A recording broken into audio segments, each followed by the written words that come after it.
Hey guys, welcome back to my channel. তো সকাল সকাল বেরিয়ে পড়লাম, মানে যাবো বাড়িতে। তো সকাল নয়, তো ওরা হচ্ছে কি মানে দুপুর আর কি। তো এসে দেখি আজকে জানি কি হয়েছে, একটা বাস নেই। তো এখন বাস স্ট্যান্ডেই দাঁড়িয়ে আছি, আর এখানে দেখতে পাচ্ছি একটা বাসও নেই। তো এখন আমার বোন গেছে গাড়ি রিজার্ভ করতে। তো এটা হচ্ছে আমার বোন আর আমার মেয়ে, আমার বোন, আমরা চারজনই কিন্তু যাবো আর কি। তো কি কপাল মানে কি বলবো, হুট করে এরকম প্ল্যান হয়ে গেল যে যাব। ওই জন্য তখন গাড়িতে বসেও গেছি। তো এখন মানে যাচ্ছি আর কি বাড়িতে। তো ভালোই হলো বাসে, জানো তো বাসে আসলে মানে খুব অশান্তি, মানে খুব অস্থির, কী বলবো, একদম ভালো লাগে না আমার। তো এখানে এই গাড়িটা রিজার্ভ নিয়ে যেতে ওখানে ভালোভাবে যেতে পারবো, আরামভাবে বসে ঘুমিয়ে। আর বাসে কিন্তু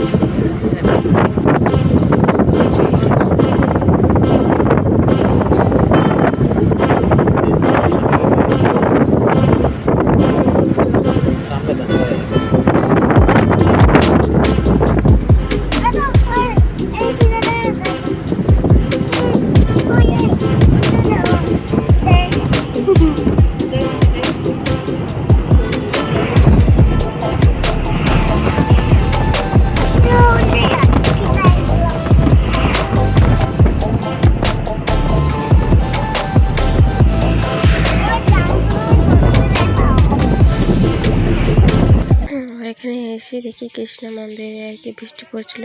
তো এখানে দাঁড়িয়েছি, কৃষ্ণ মন্দিরটা দেখে খুব সুন্দর। আর এদিকে আমার মেয়েকে বলছিলাম প্রণাম করতে, আমার মেয়ে কিছুতেই জুতোগুলো খুলছে না, জুতোগুলো না খুলে আর কি প্রণাম করবে বলে দাঁড়িয়ে রয়েছে।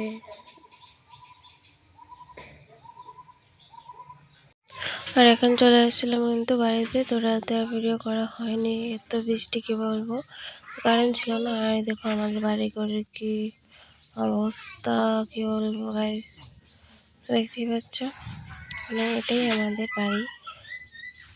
আর কিন্তু বৃষ্টি পড়ে কি অবস্থা হয়ে গেছে। রান্নাঘর, তো এটা কি রান্নাঘর? তো কি করে বলো, এটার ভিতরে রান্না বান্না করে কোনো রকম দিন কাটছে ওদের এভাবেই।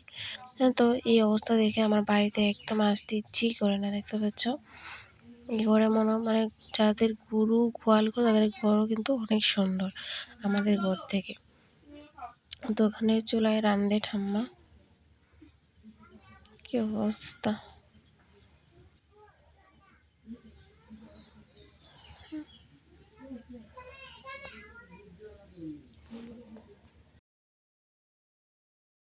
তো গাইস দেখতে পাচ্ছ আমার মেয়ে কি করছে, ও একটা মেহেন্দি, তো ওর মানিয়কে একটা মেহেন্দি এনে দিয়েছে, আর সারাক্ষণ এই মেহেন্দি দিয়েই খেলছে। এখানে ওখানে যেখানে পারছে এখানেই লাগাচ্ছে। আর এই দেখো কোথায় উঠে বসে এখন মেহেন্দি লাগাচ্ছে, দেখতো। মানে ওকে আর কি বলবো, একদিকে তো সারা দিন বৃষ্টি পড়ছে আর ভালো লাগছে না, আর এদিকে ওর যন্ত্রণা তো আর সত্যি মানে পারা যাচ্ছে না। দেখো যা দুষ্ট হয়েছে, আর কি বলবো গাইস, এরকম করেই ওর দুষ্টিম প্রত্যেক দিনই চলতে থাকে। এক ফোঁটা ভয় নেই যে ওখান থেকে পড়বে কি না। আর এটা হচ্ছে রাতের বেলা। তো রাতের বেলা আমাদের ঘরটা দেখো, বলতে পারো কি হয়েছে বলো তো, এটা তো কি বলবো বুঝতে পারছি না, সমুদ্র নাকি নদী, এই রান্নাঘরের কি অবস্থা। তো এটার ভিতরে কিন্তু রান্না বান্না করে আমার ঠাম্মা। আর এই ঘর দেখো কি অবস্থা হয়ে গেছে। তো কি কপাল বলতে পারো, যে এসেছি একটু ঘুরতে বেড়াতে আনন্দ করতে, আর এখানে এসে দেখি এত বৃষ্টি, ঝড় বৃষ্টি, কি বলবো। এই ঝড় বৃষ্টিতে আমাদের ঘর বাড়ি তো মানে কি বলবো, এত বাজে অবস্থা করেছে। তোমরা দেখাচ্ছি, দেখো ঘরের অবস্থা, দেখো দেখো দেখতে পাচ্ছ, মানে জল পড়ে কি হয়ে গেছে। তো এই ঘরের মধ্যে নাকি রান্না বান্না করবে, ভগবান কি করে কি করবে আমি কিছু বুঝে উঠতে পারছিলাম না, কিছু ভালো লাগছে না। তো আমার বোন এখন পরিষ্কার করছে আর কি। তো বৃষ্টি তো পড়ছে, এত বৃষ্টি সারা দিন ধরেই বৃষ্টি পড়ছে। তো আমরা এসেছি থেকেই কিন্তু বৃষ্টি শুরু হয়েছে, আর কিন্তু কমেইনি। আর এখন বৃষ্টি কমে গেছে, তারপরে একটু শুকিয়েছে ঘরটা, এখন একটু বৃষ্টি কম। আর আমার ঠাম্মা কিন্তু এখানে রান্নাবান্না করছে। তো আমার ঠাম্মা কীভাবে রান্নাবান্না করছে আমি সেটাই বুঝে উঠতে পারছিলাম না। তো এখানে কী জানি একটা ভাজা করছিল। তো তো আমি আর কি এখানে দাঁড়িয়ে রয়েছি। আমি বলছিলাম যে, "তুমি এভাবে কিভাবে রান্না-বান্না করো? আমি তাহলে কোনোদিনই পারতাম না।" বুঝতে পারো এত কষ্ট মানে কি বলবো গাইস।